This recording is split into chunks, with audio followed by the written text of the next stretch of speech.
Hola autores, dentro del programa de las fijas vamos a continuar ahora con el capítulo de anestesiología.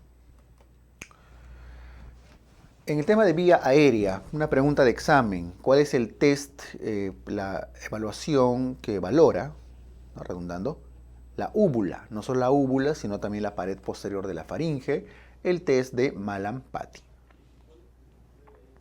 La úvula, las fauces, la pared posterior de la faringe. ¿Cuál es luego el test de valoración de la glotis por laringoscopía, el test de Cormack? ¿Cuál es la indicación de cricotirotomía? Es decir, cuando indicamos un acceso quirúrgico cuando hay una obstrucción de vía aérea superior. Eso es pregunta de examen. Recuerden que la cricotirotomía es un procedimiento que se realiza de urgencia cuando hay una obstrucción alta, ¿no? Ya sea un edema laríngeo, un cuerpo extraño o algo.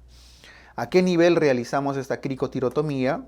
Es en la membrana cricotiroidea, por encima del cartílago cricoides, por debajo del cartílago tiroides, entre el tiroides y cricoides.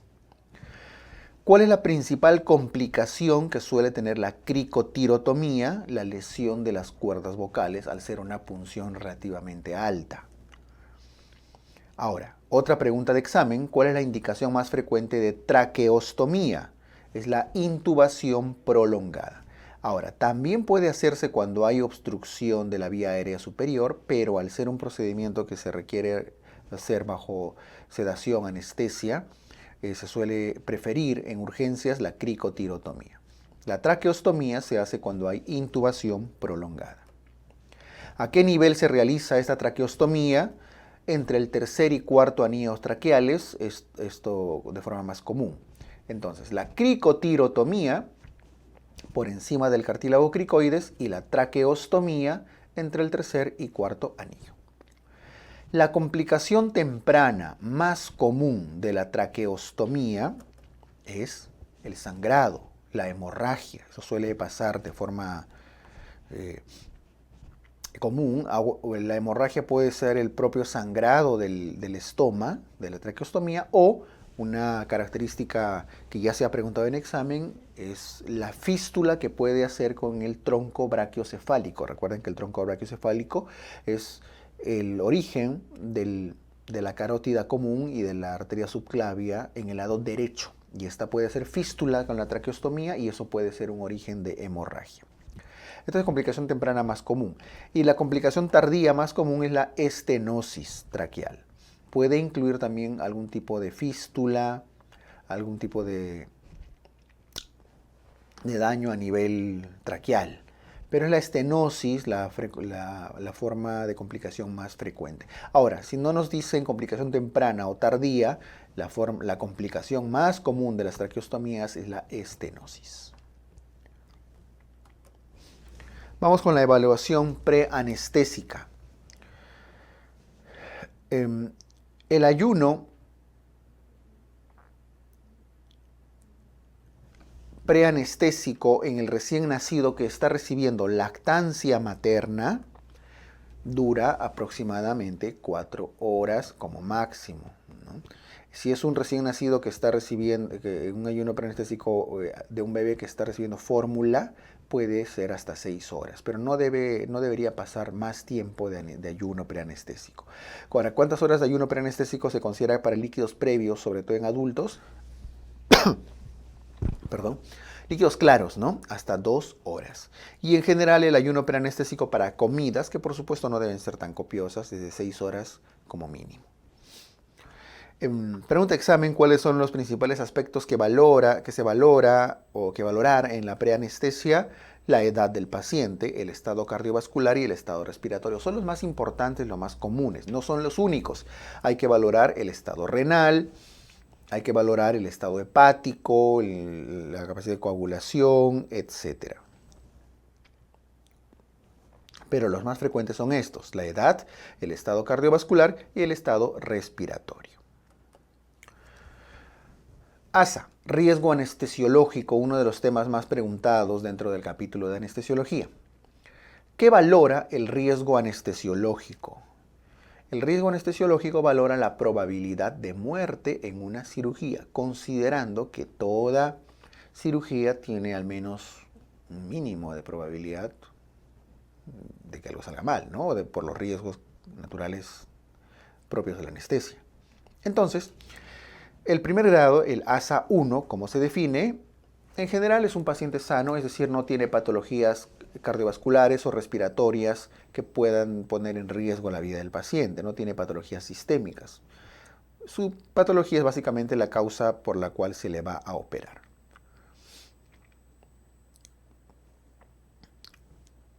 El ASA 2, que es uno de los más preguntados junto al 3, corresponde a un paciente con enfermedad controlada, un paciente con enfermedad sistémica tipo hipertensión, diabetes, pero que está controlado.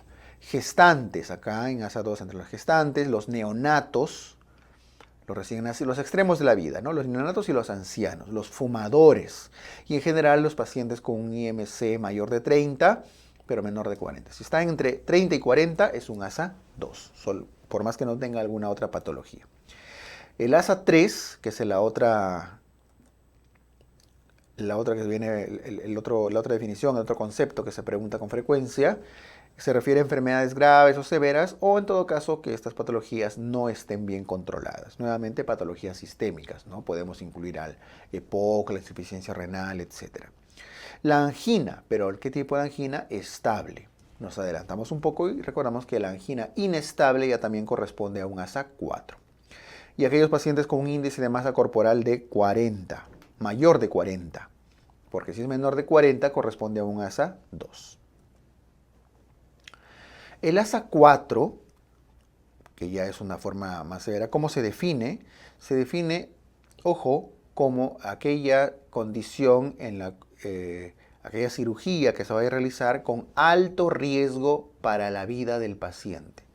Es de alto riesgo, el paciente puede morir en sala de operaciones. Se incluyen acá las insuficiencias cardíacas, las congestivas principalmente, las insuficiencias respiratorias. Es decir, no se trata solo que su patología esté bien o mal controlada, sino que ya se encuentra con un compromiso cardíaco respiratorio que compromete la vida. Angina, pero ¿qué tipo de angina? Inestable. Porque si es angina estable, recordemos que si es estable corresponde a un ASA 3. En general, eventos isquémicos recientes, acá debe decir, corregimos, recientes, hace menos de 3 meses. Pues estamos hablando de un ACV, de un infarto al miocardio, pero recién, hace menos de 3 meses. Porque si ya es más de 3 meses, y es más severo. Si es más de 3 meses, no reciente, sería un ASA 3. El ASA 5 es aquella situación en la cual hay una probabilidad de vida de menos de 24 horas. Es decir, el paciente tiene una alta probabilidad de morir dentro del primer día, pero se tiene que operar. Es su única esperanza, probablemente. Aquí están las rupturas de aneurismas que tienen que abordarse quirúrgicamente, aún sabiendo que el riesgo de morir es bastante alto, ¿no? Y el ASA 6 se define como ya aquella situación con muerte cerebral. Aquí entran sobre todo aquellos que van a ser donadores de órganos. Cuando se realiza una cirugía de emergencia, ¿a qué riesgo anestesiológico corresponde? Un ASA E. Es decir, la E es una letra que se agrega al 1, 2, 3, 4, dependiendo del grado. Pero considerando que se trata de una cirugía de emergencia. Es una nomenclatura que a veces se puede usar. Vamos al tema de anestesia regional. La anestesia regional intradural, es decir, la que atraviesa la dura madre, también se le denomina anestesia espinal o anestesia raquídea. Esto es algo que ha venido en examen. En estos casos atravesamos la última capa antes de llegar al líquido cefalorraquídeo que corresponde a la dura madre. Ahora, la anestesia regional extradural también es llamada, la que no atraviesa la dura madre, puede llamarle epidural o peridural. Ahora, es casi siempre cuando se aborda el espacio extradural accidentalmente puede llegar a punzarse la zona intradural, así que muchas veces coexisten, ¿no? De alguna manera. ¿Cuál es el nivel de punción más seguro en la anestesia neuroaxial? La zona más segura es por debajo de L4. Sin embargo, la recomendación es en general hacerlo por debajo de L1 a L2. ¿Por qué? Porque la médula espinal, la longitud de la médula espinal llega hasta justamente ese nivel, L1, L2. Sin embargo, la mayoría de anestesias se hacen al nivel de L4 porque se encuentra ya más alejado, ¿no?, de la posible lesión medular. Ahora, otra pregunta de examen: ¿cuáles son complicaciones frecuentes de la anestesia intradural? Es decir, la primera que habíamos visto, ¿no?, la que atraviesa la dura madre, que se llama también espinal o raquídea. La más común, la hipotensión, y de hecho a la que más nos exponemos, sobre todo si es que el paciente se encuentra en mal estado de hidratación o con hipovolemia de por sí. Puede generar cefalea, sobre todo la cefalea está ocasionada por el desgarro, por la punción de la dura madre. Puede haber retención urinaria, que es algo bastante común, parestesias, depresión respiratoria, bradicardia, tanto la bradicardia como la hipotensión por el bloqueo simpático, y puede haber hilo intestinal, ¿no?, que es una característica bastante frecuente de los postoperados. La más frecuente de estas, la hipotensión. Pregunta de examen, y eso por favor tenganlo en cuenta, y es uno de los temas que más ha venido. Una contraindicación, o cuáles son contraindicaciones de la anestesia intradural, es decir, la que atraviesa la dura madre: la hipovolemia, la hipotensión, porque si de por sí la hipotensión es una complicación de la anestesia intradural, si es que el paciente está hipovolémico, el riesgo es mucho mayor al haber un bloqueo simpático. El nivel de punción se ve modificado por, ¿qué es lo que puede alterar el nivel de punción? La posición del paciente, ¿no? Si el paciente se encuentra en Trendelenburg o en Fowler, dependiendo de lo que se vaya a requerir, puede requerir un nivel de punción distinto por la movilización propia del líquido cefalorraquídeo. Esto ha sido pregunta de examen. Ahora, la razón, o en todo caso, lo que es el tipo de fármaco que se usa para evitar que la posición sea un problema es precisamente anestésicos locales de tipo isotónicos, isobáricos, isodensos, ¿no?, que tengan la misma densidad, la misma varicidad que el líquido cefalorraquídeo. Bueno, ya lo hemos mencionado, que fármacos se usan en anestesia regional, anestésicos locales, tipo bupivacaína, por ejemplo, que en lo posible sean isodensos, isobáricos respecto del líquido cefalorraquídeo. Se pueden usar también opioides, sobre todo opioides de larga duración, tipo fentanilo, por ejemplo, ¿no? Vamos precisamente con los anestésicos locales. ¿Cuál es el mecanismo de acción de los anestésicos locales? Bloquean la entrada de sodio, evitan el ingreso de cargas positivas. ¿Para qué? Para evitar la despolarización. Recuerden que se despolariza la neurona cuando ingresan cargas positivas, en este caso al abrir canales para el sodio. Otra forma puede ser elevar el umbral de despolarización o retrasar o bloquear la repolarización, ¿no? Entonces, en general, lo que tratamos de evitar es que ingresen cargas positivas para que no despolarice. ¿Cuál es la secuencia de efectos una vez que se administran anestésicos locales? Va a depender del tipo de fibra que se bloquea. Por supuesto que las primeras que se bloquean son las fibras tipo C y luego las tipo B, y al último las fibras tipo A, que corresponden sobre todo a las motoneuronas. Entonces, al comienzo, al haber un bloqueo de fibras simpáticas, ocurre principalmente vasodilatación, aumento de la temperatura. Luego, el siguiente efecto ya es un bloqueo de fibras que transmiten el dolor. Hay analgesia, luego hay disminución de la sensación, del tacto y la presión, y al último se bloquean aquellas fibras más mielinizadas, que son las motoneuronas principalmente, por lo tanto disminuye la motricidad. Entonces, al comienzo se vasodilata y aumenta la temperatura, y al final disminuye la motricidad. Y en el camino reduce el dolor, la sensación al tacto y la presión, que es justamente el efecto que requerimos para poder realizar un procedimiento quirúrgico. ¿Ok? Listo. Y todo esto ocurre por el bloqueo de fibras primero tipo C y luego tipo A.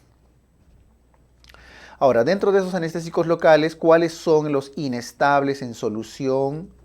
Son los ésteres, que tienen enlaces mucho más frágiles, ¿no?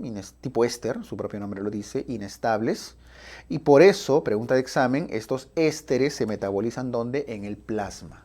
¿A través de qué? De esterasas, específicamente pseudocolinesterasas plasmáticas.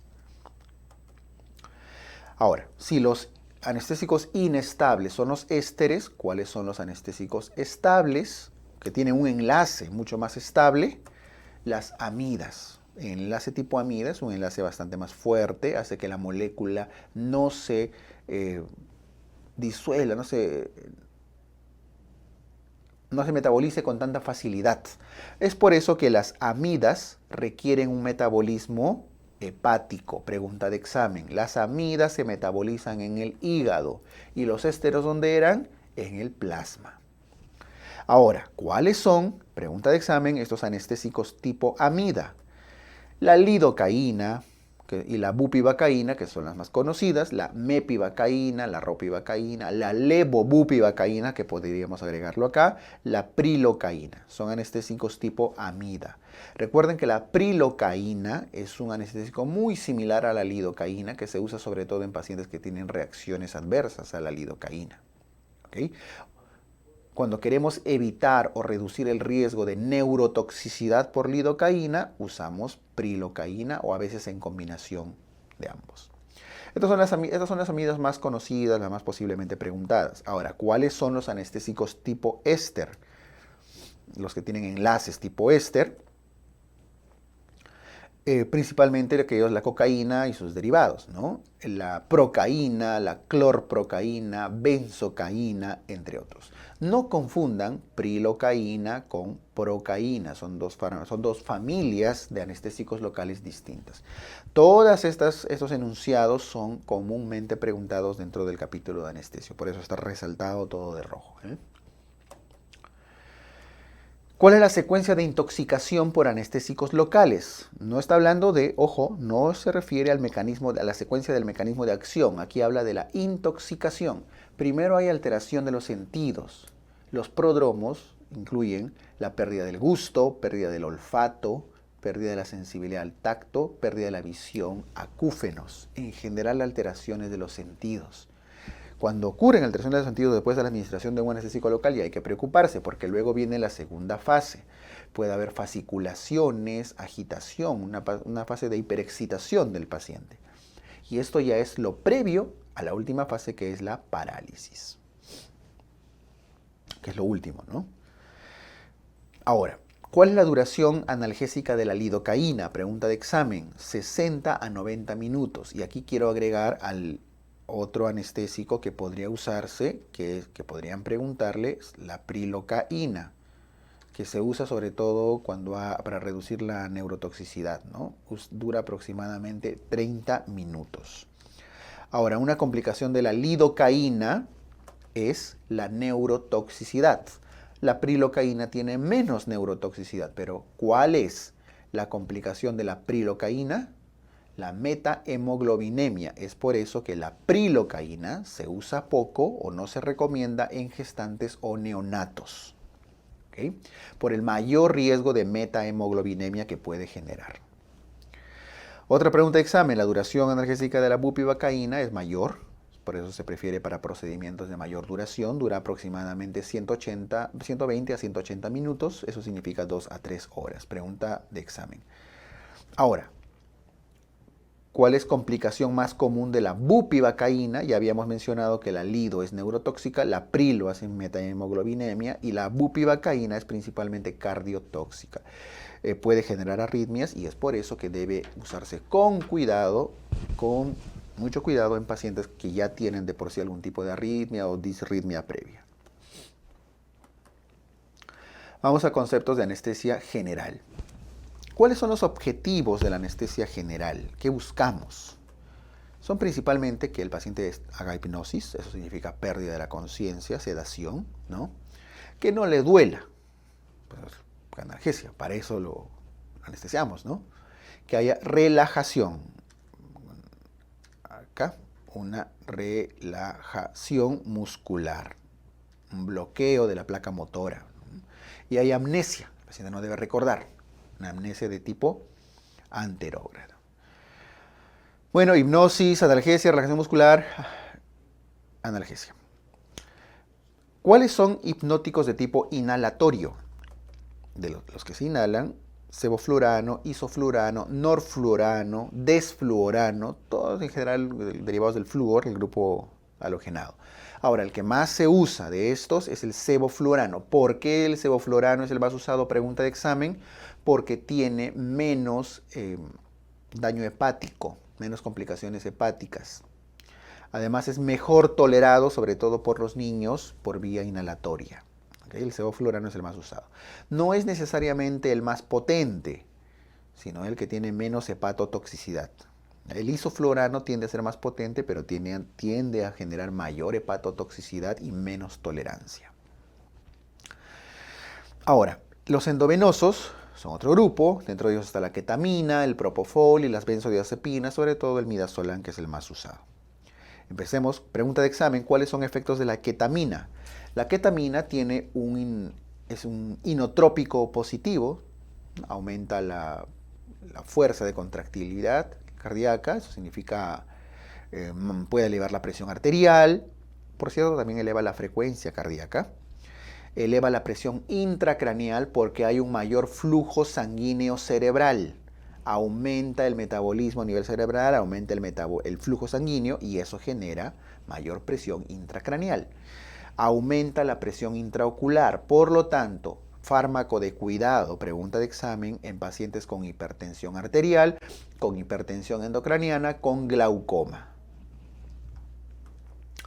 El propofol, pero otra pregunta de examen, ¿cuáles son efectos? Ya es lo contrario a la ketamina. Bueno, es hipnótico, pero genera depresión cardíaca, es un inotrópico negativo. Disminuye la presión arterial, disminuye la presión intracraneal. Un efecto importante del propofol es que funciona como antiemético.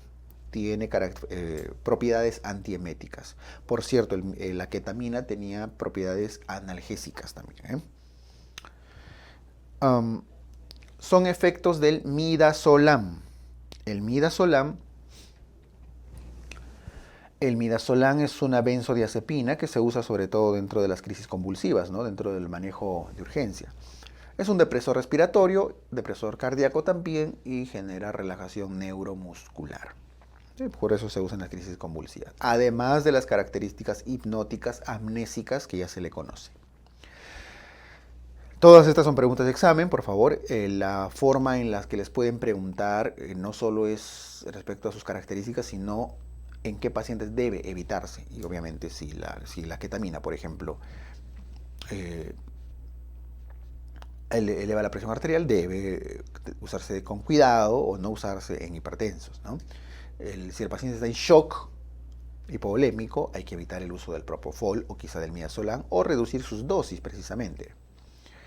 Ahora, son relajantes neuromusculares no despolarizantes, el rocuronio, becuronio, pancuronio. De estos, el rocuronio, pancuronio, rocuronio y becuronio, tienen un tiempo de duración aproximado de 20 a 30 minutos aproximadamente. El pancuronio tiene un tiempo de duración de 45 a 60 minutos, a veces un poco más, por eso se puede usar para cirugías más largas.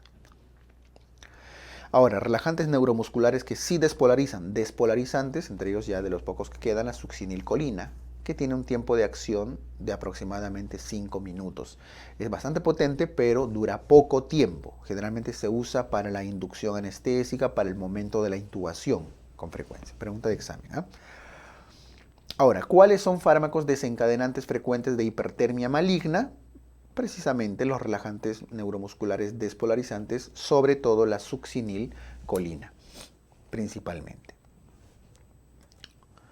¿Cuál es la causa de hipertermia maligna? La alteración de los receptores de rianodina.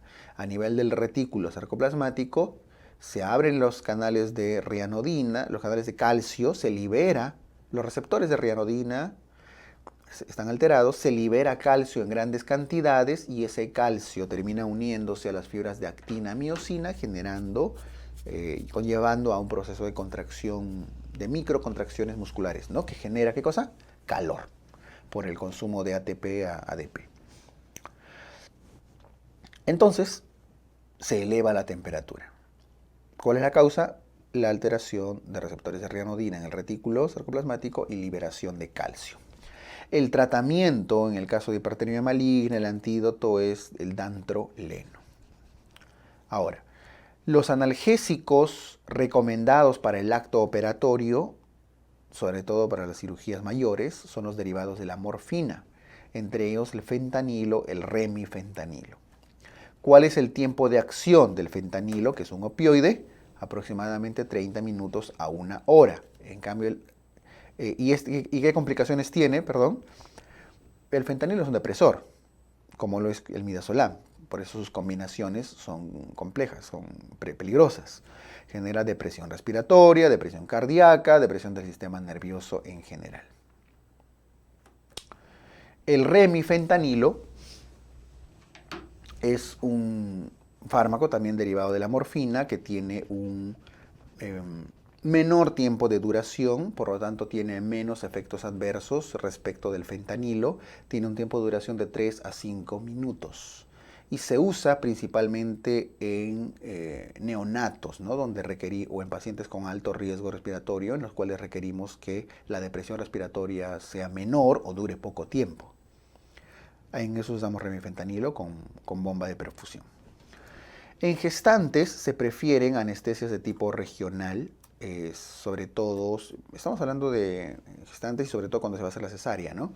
Sobre todo epidurales con catéter, para traer también menor riesgo a los neonatos, a los fetos. Y la anestesia indicada en neonatos es una anestesia de tipo balanceada, que incluye la mezcla de anestesia general y regional. Generalmente se coloca esta anestesia a nivel sacro, ¿ya? Para evitar justamente la punción de la médula en zonas altas. Vamos al tema de scores que se usan en cierto tipo de clasificación de patologías o de pacientes. ¿Cuál es el score que evalúa la salud crónica y el estado agudo del paciente? Apache. Fisiología aguda y salud crónica, ¿cierto? Apache evalúa ambos. El antes, como viene atrás, el estado crónico y el evento actual. En cambio, ¿cuál es el score que evalúa la fisiología aguda? Solo la fisiología aguda. SAPS. Score simplificado de fisiología aguda. Son las siglas, ¿no? Acute Physiology. Entonces, Apache, que es lo que han preguntado, fisiología aguda, salud crónica, y el SAPS, solamente fisiología aguda. ¿Cuál es el índice de comorbilidad que valora a los ancianos previo a la cirugía? Aquí no habla de salud, aquí habla de comorbilidades.